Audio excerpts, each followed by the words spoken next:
que nous réservent les énergies pour ce mois d'avril 2026? Eh bien, c'est assez incroyable puisque ça fait 3 mois en fait que les messages des cartes se répètent, sont globalement similaires et ce qui montre bien qu'on est sur un vrai mouvement de fond. Là, depuis février, on a basculé dans d'autres énergies totalement différentes, hein, puisque j'ai l'impression que ça va faire 3 mois que je vais vous dire la même chose, mais au moins vous allez bien l'intégrer. On est vraiment en train de passer d'un ancien système à un nouveau. Un ancien système de société à un nouveau, ce qui ne va pas se faire en 3 mois. Ça chahute, ça bouscule. Un ancien système intérieur à une nouvelle version de nous, enfin un shift identitaire aussi, hein, qui s'opère à l'intérieur de nous. Tout ça amène beaucoup d'émotions. La carte de l'eau, ça nous montre que ouais, on peut être vraiment chahuté, hein, dans cette période. Même, enfin, ça peut remuer beaucoup de peur, ça peut même être de l'effroi, hein, par moment. Là, c'est la carte de la trahison, mais là, moi, c'est ce petit chat qui m'a interpellée, qui est tout effrayé. Quand j'ai cette carte, c'est aussi pour parler de peurs vraiment intenses, hein, qui peuvent parfois surgir à certains moments de la journée, alors pas tout le temps, hein, mais on peut vraiment se sentir déstabilisé. Pourquoi? Parce que justement on perd nos repères. Vous voyez, cette carte on l'avait déjà eue, hein, les mois précédents. C'est la carte de quelque chose qui s'effondre, hein, cette maison qui tient pas du tout, et quelque chose qu'on doit reconstruire, qui nous montre qu'on est vraiment dans cette phase d'entre-deux avec voilà, une perte de repères et donc on est déstabilisé, hein.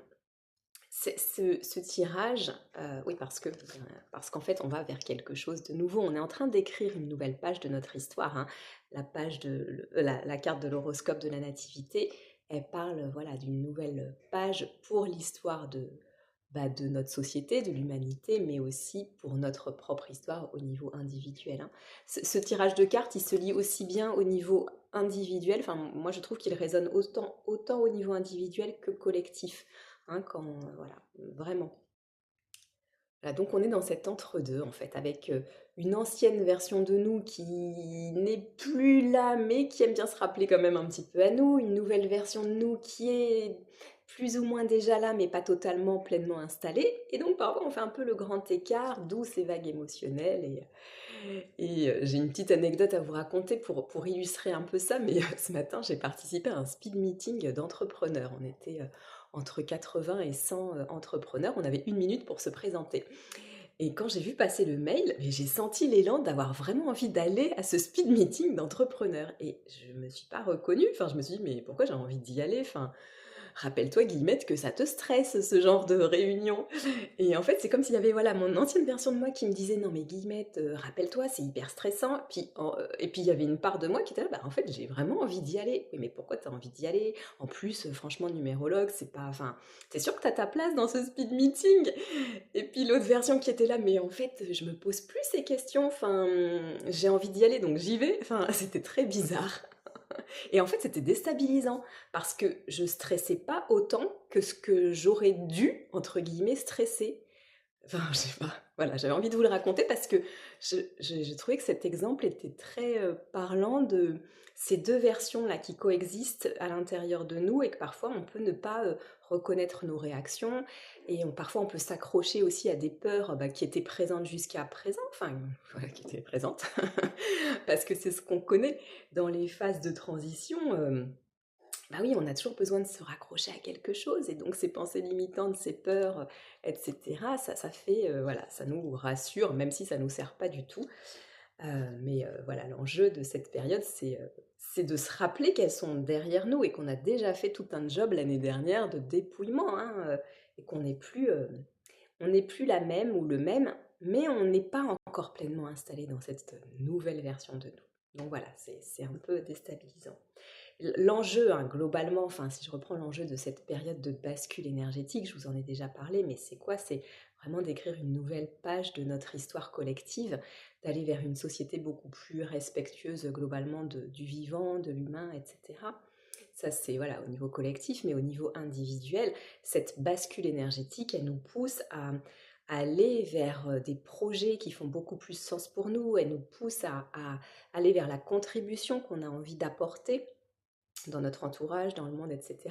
Et elle nous pousse surtout à incarner les valeurs qui nous sont chères et qu'on aimerait voir grandir dans cette société, des valeurs d'amour, des valeurs de paix, des valeurs de confiance.